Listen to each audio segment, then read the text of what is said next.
talk about our first bout. Who we got on up in a few minutes' time?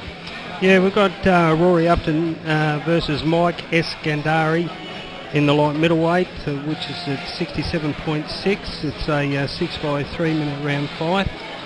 I'm looking forward to this one because I like the light middleweights. That's what I was. I'm just glad I'm on the outside now. They're quick boys. Roy, in actual fact, is a baker. He comes from Adelaide in Dudley Park. In fact, he's had a couple of fights, a couple of close losses on points, and he's had 15 amateur fights. But from what I understand, he's very willing, very tough, and wants to have a go. Well, that'll help him in the pros. Being a forward mover, a free-flowing fighter. I can't say that I know any of these two boys, but I'm looking forward to it anyway. Well, Mike Esgandari he's from Melbourne. He actually sells paint in Scoresby, can you believe that? So he's a local lad, 2 wins, 2 fights, and he's been described as a boxer fighter, so can punch with the best of them, but also stays away with a bit of room when he needs to. So it should be a terrific fight. Of course, Royrie Upton in the red corner and Mike Esgandari in the blue corner. Howard Lee, one of the best introduction men in Australian boxing, with his gold shoes, is currently introducing not only the fight night but the boys themselves. The sounds of AC/DC ringing through the air as Royrie Upton comes to the ring. First fight of the night, of course, Royrie against Mike Esgandari. Royrie an Adelaide native and Mike from local Melbourne. Very exciting. The Croxton Park Hotel. Of course, you've tuned into the WBC Youth Super Middleweight title, and it's going to be a big one. Okay, Thunder, would you welcome in the blue corner, the Iranian warrior, Mike Esgandari.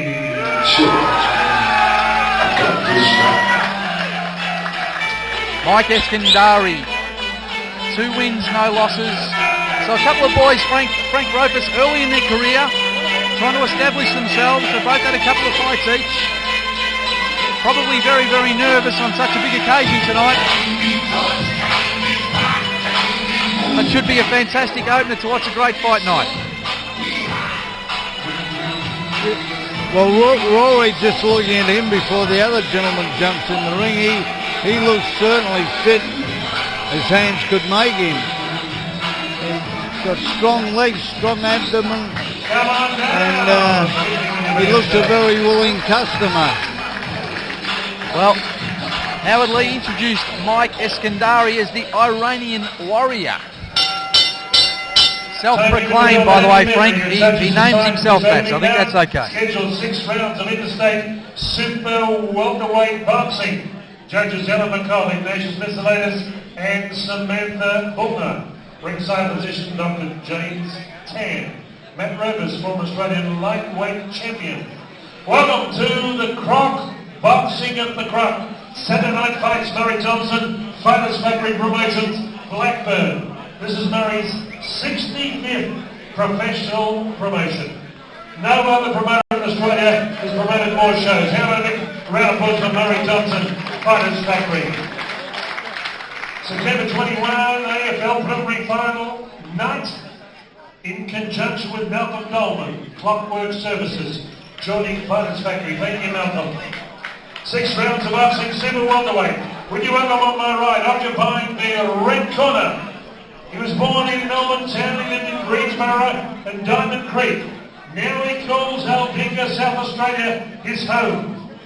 20 amateur fights, 10 wins. In professional boxing, 2 bouts. Coach Aaron Smith, Barossa Boxing Club. He tipped the scales last night at the Shopping Town Hotel at 67.60 kilograms. Ladies and gentlemen, wearing red trunks with a touch of gold. Will you welcome South Australia's Royrie Upton. And across in the blue corner with President Darryl Ford from the White House in Glenroy. In amateur boxing, 9 fights, 6 wins. He has a perfect professional record. 2 bouts, 2 wins. At 68.30 kilograms, wearing Collingwood Magpie colours of black and white with a touch of gold and blue. Fondly known as the Iranian warrior, Mike Esgandari. progress to the referee's instructions. 6 rounds of boxing. Well, as introduced by the great Howard Lee, one of the best in the business, or the best in Australian boxing anyway. Of course, light middleweight bouts. Both boys relatively inexperienced, a couple of fights each. But from what I understand, both very willing and very keen to kickstart what is a fantastic night of boxing here at the Croxton Park Hotel in Thornbury, Melbourne, Australia.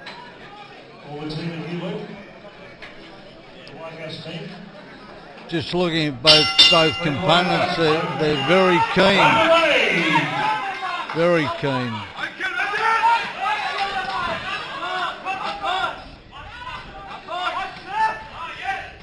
They're not mincing words, are they?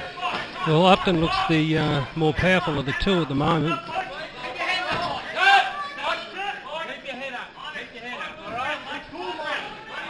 Matt Ropus, the third man in the ring, very experienced referee and fighter himself. Of course, the brother of co-commentator Frank Ropus.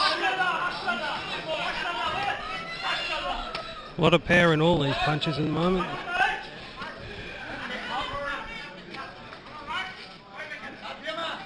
I guess the interesting thing here, Russell, is we've got 6 rounds to get through, haven't we? We've got a long way to go. Yeah, I think they're going a bit hard for the start of the round. I noticed that Upton's keeping his chin up. I really wouldn't do that if I was him, because this guy looks like he could whack a bit. That one hurt. That hurt. They're both dropping their arms. Mike Esgandari's got that cracking left hook. He's hit him 3 or 4 times with that one punch. Yep. Upton's got to keep his jaw down. Yeah, exactly, 100%. Come on, Rory! Come on!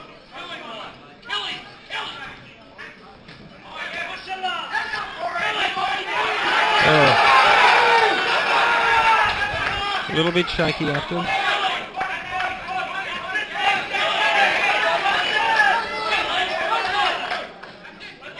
Frank, Upton perhaps needs to stay off and give himself a break a little bit. I think... He's in a bit of strife. Left and rights. Left and rights rained in from Mike Esgandari. Pinpoint with his punches. I think Roy's got to move his head a bit more than what he is and keep his hands up. Referee Matt Ropus gives him a standing 8 counts. He needs it. He needs to stay away. He needs to stay away and give himself some room. He's one tough boy, this Upton. He's taken too much already. For this early in the fight, I can't see it last in the distance.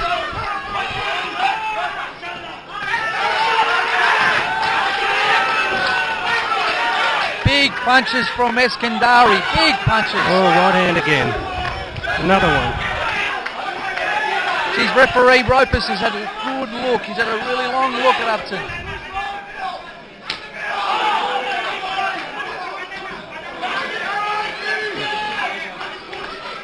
He's got to move, get out of the corner.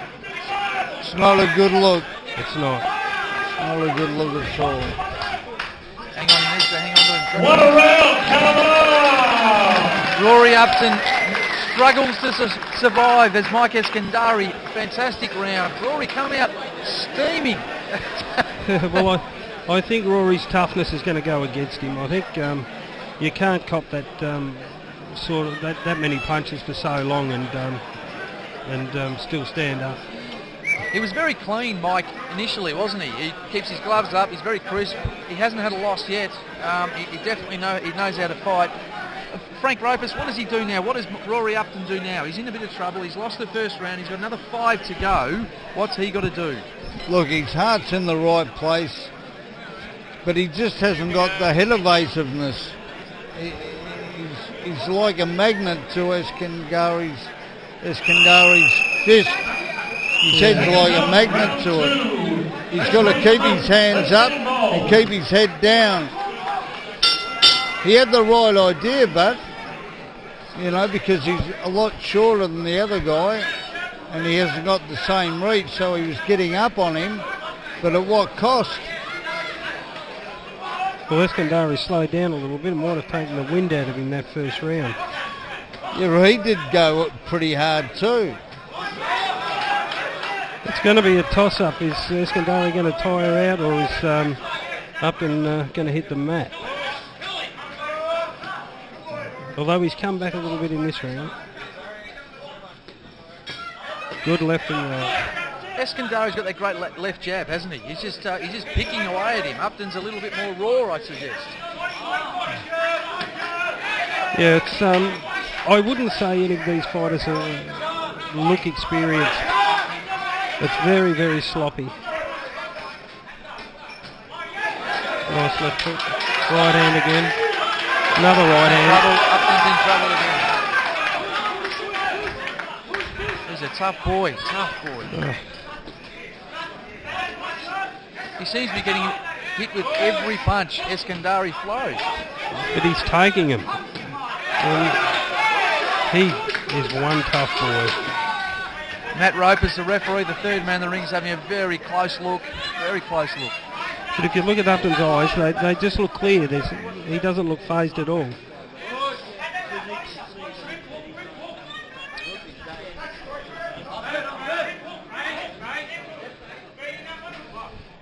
Esgandari's blowing a bit of wind now. I think that Rory's got to get up even closer and wear Esgandari like a glove. Yeah. For his own safety. Because if he stays arm's length away, he's going to get the full brunt of it.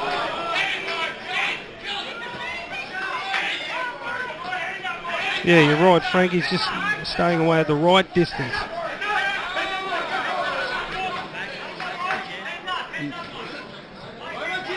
And coming in with both hands down, throwing punches from your waist, it's not a good look. No, it's just a matter of time.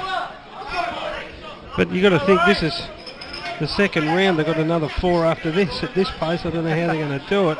They're both tough boys. Well, and these punches, they're throwing them hard, and that's very tiring. Every punch is hard. Well, I don't think Mike knows how to go easy. And Roy doesn't. So they might have gone a bit too hard too early. But I look at Esgandari and he's sort of picking his punches a little bit better. He's not just throwing them. If you watch him, he steps back and throws the jab. So, gents, I guess as far as scoring, we probably give both rounds, of course, to Esgandari based on that. But you've got to have respect for Royrie Upton, Frank Ropus. Tough boy from Adelaide. Yeah, well, we thought he was going to get knocked. We didn't think he'd go this far, but he sort of got back in the fight a little bit, you know. He's got a little bit less, hit a little bit less that round, you know. Russell Wolf, you made the comment about his eyes during the round, and I think you're right. His legs aren't rubbery, and he's actually got clear eyes. He's a tough kid. Yeah, well, that's right. That's what I always look at, is the eyes. The eyes can't lie. And if he's getting affected by the punches, the eyes, you can just tell. But look at him now. He's clear as a bell. Seconds out, round of 3. I don't know how after so many punches. Maybe it's his early mornings as a baker, getting up at 3 o'clock. His resilience might be strong. I think he's got to go up that extra foot closer. Instead of getting the full brunt of Esgandari's power and in his punch, but keep his hands up, which he's doing now. He's keeping his hands up. I just saw his trainer at the end of both rounds saying exactly that, Frank. Keep your hands up, keep them around the side of your face. Look, he won't let them down now. That's good to see. I think you're right, Frank. If he got on his toes, on Esgandari's toes, and just kept him going backwards, he wouldn't get hit as much. Yeah. And keeping his hands up, which he's doing now. He wasn't at the start. Yeah. And when he punches, he drops his hands too, which is not a good look.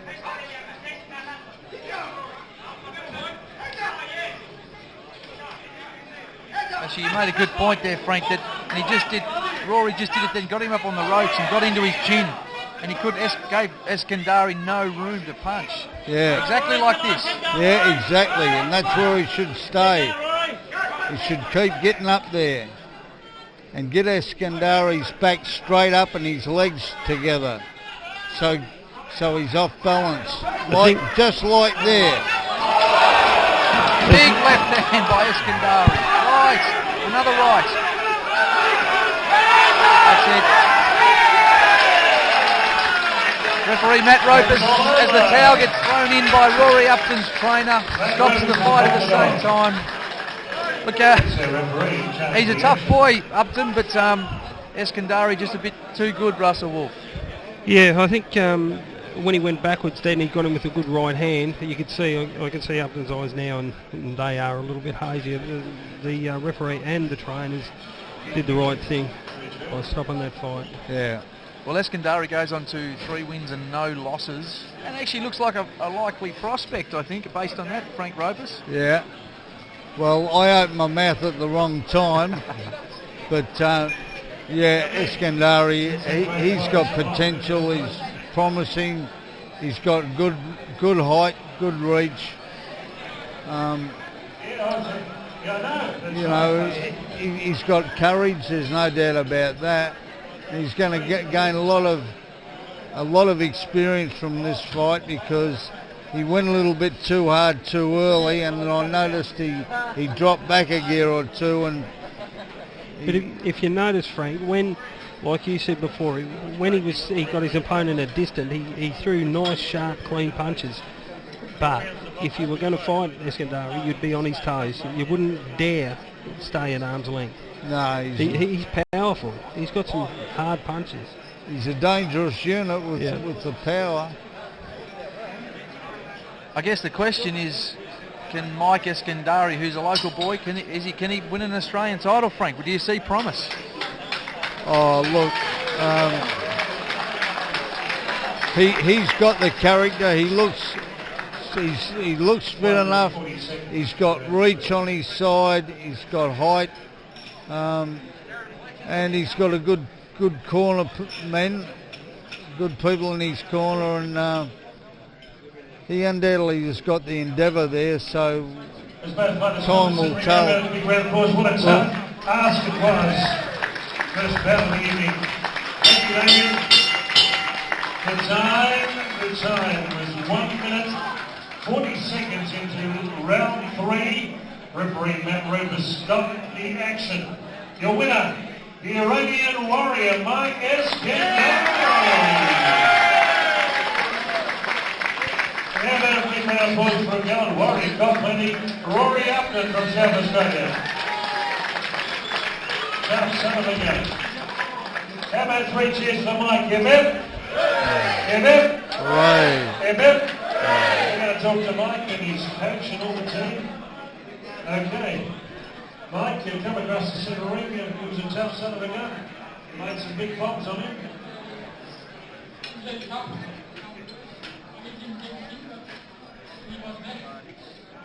Okay, who's supporting you? Big crowd tonight.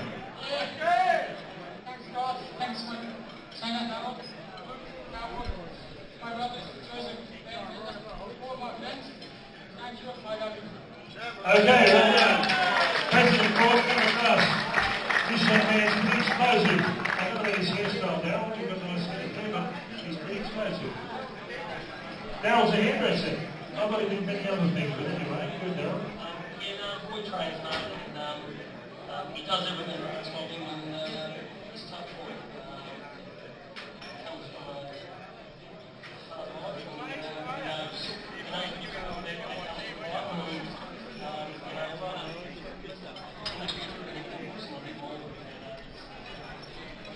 I'll see him on the building site near where I live too. I'll have a chat with the street.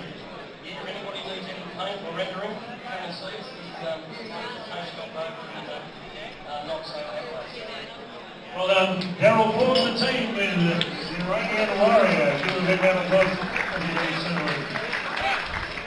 Well, we're live from the Croxton Park Hotel, Melbourne, Australia, for the big fight, Zach Dunn versus Mirko Mankukoi for the World Boxing Council Youth Super Middleweight title, which will be coming up in about an hour and a half's time.